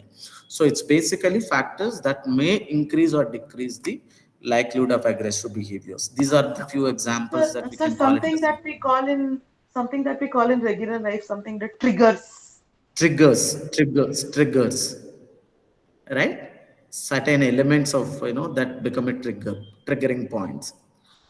And the second component, which is a cognitive processes. So you might had it inputs, but the cognitive processes or the mental processes that occur after the inputs are received. So you have a triggering events had happened place. So now how do you process this information, the appraisal of that event or interpretation of that situation, that leads to the like whether person would become aggressive or not. So for example, if a particular context or a particular environment is cognitively appraised, positively appraised, okay, that is okay to be I understand why some other person is more aggressive or frustrated. So probably if I apprise that there is a reason for him or her to behave in such a manner, if I'm apprising it positively or cognitively, probably I may not become more aggressive. If I'm giving that reason because of me or earlier behavior, because yesterday there was a fight or there was an argument, if I analyze that, apprise that situation negatively or interpret negatively, probably these negative interpretation or cognitive appraisal can lead to a kind of aggression soon after, because there is an input, there is your interpretation of that input. The third is outputs. What is the third? Outputs refers to the actual behaviors that results from the cognitive processes. So for example, you had an input, you had appraised it in a certain way. If that actual behavior supports this, that your appraisal, then this can include like outputs, like any kind of verbal aggression or a physical aggression from the other person. So that leads to the aggression again, because there is an input, there is a cognitive appraisal, that appraisal is supported by the outputs, because the output is more the verbal aggression or a physical aggression, then it shows the outcomes, it will have an outcomes. So the outcomes refers to the consequences of the aggressive behavior. Say for example, of the consequences I'll see, these consequences can include the what are the effects on the target of the aggression, or the effects on the aggression. So what if I become aggressive, or what are the consequences? So for example, if I'm there is a input, there is a appraisal, there is an output, and at can I be more aggressive towards my boss, because I need to look for the what would be the outcome if I would I be fired? Would I be, spoiling my relationship because of this one incident? So this outcomes include what kind of the effect will have on the aggression, or the effect on the aggressor, and the effects on others who observe the aggressive behaviors. So these are always, outcomes are the consequences. So the basically the general aggression model highlights the importance of the feedback loop. What is the feedback loop? Where the consequences of the aggressive behavior can impact the future aggressive behavior. If I view this, there is a feedback that, this aggressive behavior will have a positive consequences. Probably this impact my future aggressive behaviors. I'll become more aggressive in future whenever the similar kind of, the situation arises, right? This is what the general aggression model says about. With this, I finished the second block. It's already 1 o'clock. I can spare Sir, could some you time for please explain discussion if you outputs have again, any. sir, please? Ma'am, outputs are, actual behaviors from the other person, ma'am. Like, so for example, when you had, input a situation where that might trigger a kind of, aggression within an individual, you have appraised negatively because that aggression, that input is actually targeting you. Then output is also shows that, a kind of verbal aggression, physical aggression comes in.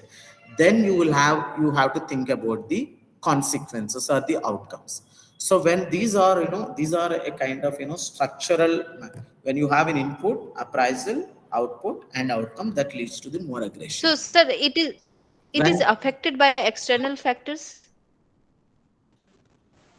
external factors are other person whom you are, the aggressor, or, someone whom you are, it is a context based, right, ma'am? If you are apprised about the situation, if the situation is followed by other person's behavior or, output, then it leads to more aggression within, within me or within you.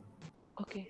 And sir, I didn't get substance abuse also. You explained in Ma'am, previous. substance abuse is anything like, we abuse the drugs. Say for example, you are frustrated for some reason, but you are physically aroused, but at the same time, in order to resolve the problem, you have gone, like any individual gone to the, like had substances, like, fully drunk.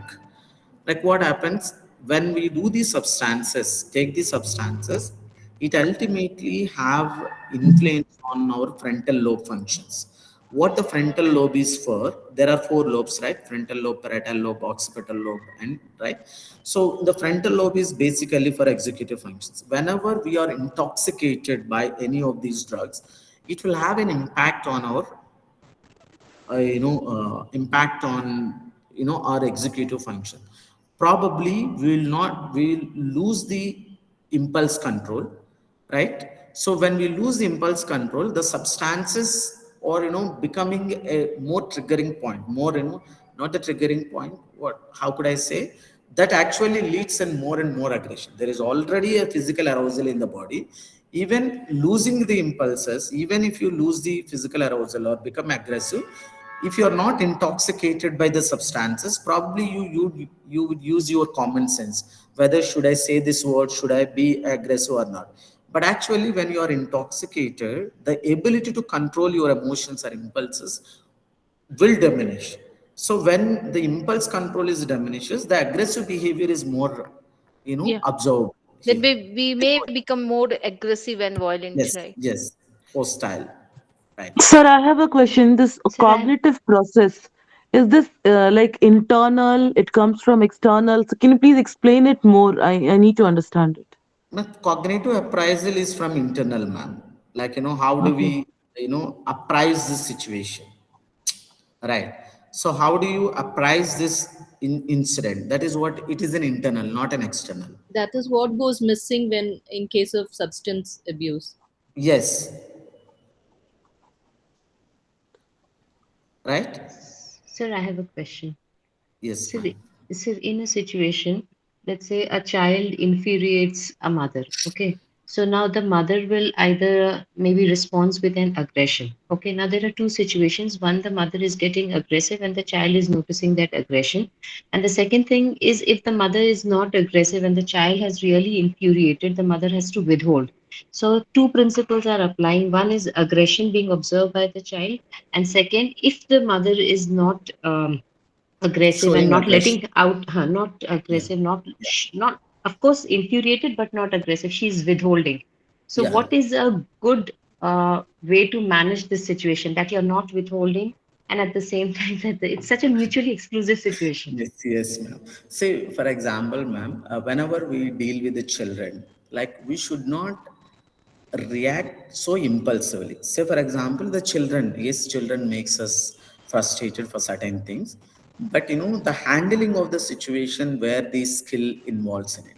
So, for example, in a manner, in a way that we have to show aggression without hurting their, without demeaning or, hurting their ego or self, like the child self. You have to show your dissent that this is not the right way to do it.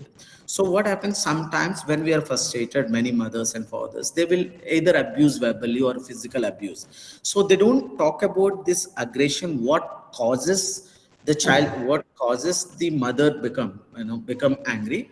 Probably that could come from the child's behavior. The probably initially, like, you have to tell that, you have to give a chance or understanding, like, why I'm being so aggressive towards your behavior. So withholding for a particular time point and make child understand the why I had becoming more aggressive, but at I'm not showing it. That the difference, if they come to know that, because I made my mother or a father aggressive, but still they're controlling, they're not showing it, because there is a love towards me. Probably next time I should not engage such behaviors. So sometimes what happens, it becomes a kind of the repeated. Sometimes parents lose their control, right? That is obviously, like, you act impulsively. But every time you act impulsively, the children also will learn that, lose that impulsive control. But if you are controlling your aggression, that is well communicated, children also will learn the self control, the self regulation skills. How, sometimes we are frustrated, but we won't show it, right?